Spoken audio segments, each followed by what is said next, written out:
എല്ലാവർക്കും നമസ്കാരം. അപ്പോൾ പോകാം വീഡിയോയിലേക്ക്. അപ്പോൾ ഇന്നത്തെ സ്പെഷ്യല് കൂർക്ക ഉപ്പേരി അല്ലെങ്കിൽ കൂർക്ക മെഴുക്ക് പുരട്ടി. അതാണ് ഇന്നത്തെ സ്പെഷ്യൽ വീഡിയോ. അതിന് നമ്മൾ ഇന്ന് കാലത്ത് 1 കിലോ കൂർക്ക അടുത്ത കടയിൽ നിന്ന് 68 രൂപ കൊടുത്ത് വാങ്ങിച്ചു. എന്നിട്ട് കൂർക്ക ആദ്യം നമുക്ക് തൊലി കളയാം.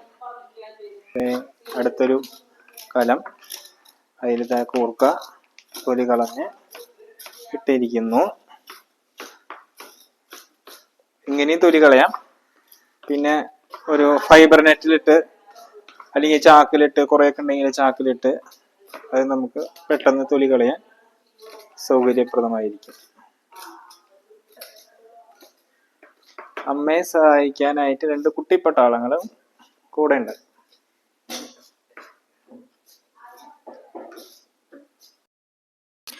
അങ്ങനെ തൊലി കളഞ്ഞ കൂർക്ക നന്നായി നല്ല വെള്ളത്തിൽ കഴുകി വൃത്തിയാക്കിയതിന് ശേഷം ഇങ്ങനെ ചെറിയ കഷ്ണങ്ങളായിട്ട് കൂർക്കയെ അരിഞ്ഞെടുക്കണം. അപ്പോൾ അരിഞ്ഞ കൂർക്ക നമ്മൾ എന്ത് ചെയ്യുന്ന വെച്ചാല് വെള്ളത്തിൽ ഒരു 2-3 പ്രാവശ്യം വെള്ളത്തിൽ കഴുകുക. നല്ല വൃത്തിയായി കഴുകി മാറ്റി വയ്ക്കണം. 2-3 പ്രാവശ്യം കൂർക്ക നന്നായി കഴുകുക. എന്താ ചളിയും മണ്ണൊക്കെ പോകാനായിട്ട് നന്നായി കഴുകി വൃത്തിയായി വേറൊരു പാത്രത്തിലേക്ക് മാറ്റാം. അങ്ങനെ കഴുകി നമ്മൾ കൂർക്ക ഒരു പാത്രത്തിലേക്ക് മാറ്റി അടുത്തായിട്ട് നമുക്ക് ഒരു പാൻ എടുക്കണം.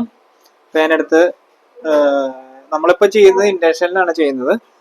ഗ്യാസ് കഴിഞ്ഞപ്പോൾ തൽക്കാലം നമ്മൾ ഇൻഡക്ഷനിൽ നമ്മൾ പാൻ വെച്ചു. പിന്നെ വേണ്ടത് എന്താ വെച്ചാൽ ഇത് കുറച്ച് സവോള, 2 സവോള, കുറച്ച് വേപ്പില, കുറച്ച് നാളികേര കുത്ത്.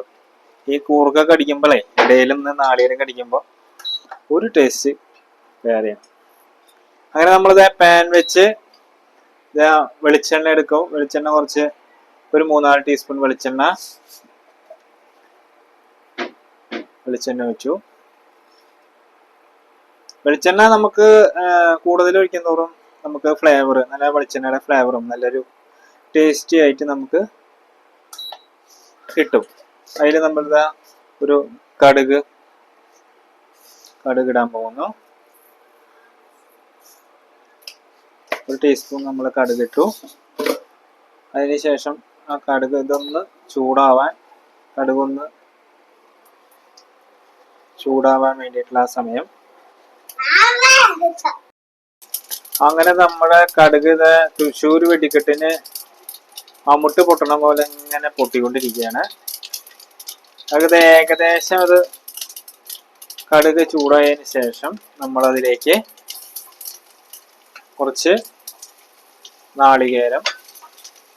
നാളികേര കഷ്ണങ്ങൾ ഇട്ടൊന്ന് ചൂടാക്കണം. കുറച്ച് വേപ്പിലയും കൂടി ഇട്ട് നമ്മൾ പതുക്കെ അങ്ങനെ ചെറിയ ചൂടിലൊന്ന് ഇളക്കിക്കൊണ്ടിരിക്കുക. അത് ഏകദേശം നമ്മുടെ നാളികേരം അതിന്റെ കളർ മാറി ഒരു ബ്രൗൺ കളറിലേക്ക് വന്ന് അപ്പൊ അതിന് ശേഷം എന്ത് ചെയ്യണം, സവോള ഒരു 2-3 സവോള അരിഞ്ഞത് നമ്മൾ അതിലേക്ക് ഇട്ട് നന്നായി ഫ്രൈ ചെയ്യാം. അതിലേക്ക് നമ്മൾ കുറച്ച് ഉപ്പ്, ആവശ്യത്തിനായിട്ടുള്ള ഉപ്പ് കുറച്ച് ചേർക്കുന്നുണ്ട്. ഉപ്പ് ചേർക്കുമ്പോൾ എന്താ വെച്ചാല് സവോള കുറച്ചുകൂടി പെട്ടെന്ന് ആവാൻ വേണ്ടിയാണ് കുറച്ച് ഉപ്പ് ഈ സവോളയുടെ കൂടെ ഇടണത്. അങ്ങനെ നമ്മുടെ ഏകദേശം ഉള്ളിയല്ല സവോള ഏകദേശം നമ്മൾ ആയി കഴിഞ്ഞു. അതിലേക്ക് നമ്മൾ മുളക് പൊടി അങ്ങോട്ട് കാച്ചി കൊടുക്കുക. അത് ഓരോരുത്തരുടെ സൗകര്യത്തിനനുസരിച്ച് മുളക് പൊടി എരിവ് കൂടുതൽ വേണമെന്നുള്ളവർക്ക് എരിവ് കൂടുതലായിട്ട് ഇടാം. അല്ല ഇനി കളറാ കൂടുതൽ വേണ്ടത് വെച്ചാല് കാശ്മീരി ചില്ലി ചേർത്താലും കുഴപ്പമില്ല. അപ്പൊ കളറ് കിട്ടും, എരിവ് കൂടും. അതേമാതിരി കുറച്ച് മഞ്ഞപ്പൊടി, അതൊരു ടീസ്പൂണോ മഞ്ഞപ്പൊടി ഇട്ട് നന്നായി നമുക്ക് വതക്കി എടുക്കാം. നല്ലോണം വതക്കിയെടുക്കാം. അതിനുശേഷം നമ്മൾ മാറ്റി വെച്ചിരിക്കുന്ന കൂർക്കയെ പാനിലേക്ക് അങ്ങനെ ഇട്ട് കൊടുക്കുക. നന്നായി ഇളക്കി ആ മസാല ഉള്ളിയൊക്കെ ആ കൂർക്കയില് നന്നായി പിടിക്കത്തക്ക വിധം നന്നായി ഇളക്കണം.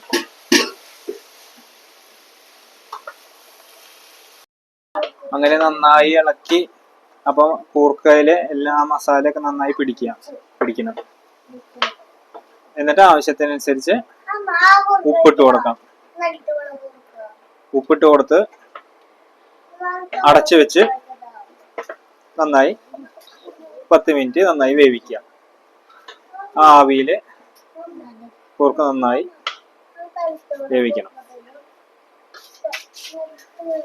ഇത് അനിത സ്പെഷ്യൽ കൂർക്കുപ്പേരിയാണേ. ഇതിനെ നന്നായി ഇളക്കിയതിന് ശേഷം പാൻ ഒരു അടപ്പ് കൊണ്ട് ആവിയില് വേവിക്കാം. ഇപ്പോ എന്തായി നോക്കാം. കൂർക്കപ്പേരി അങ്ങനെ നമ്മുടെ കൂർക്കപ്പേരി വെന്ത് ഏകദേശം ആയിരിക്കാണ്. അങ്ങനെ നമ്മുടെ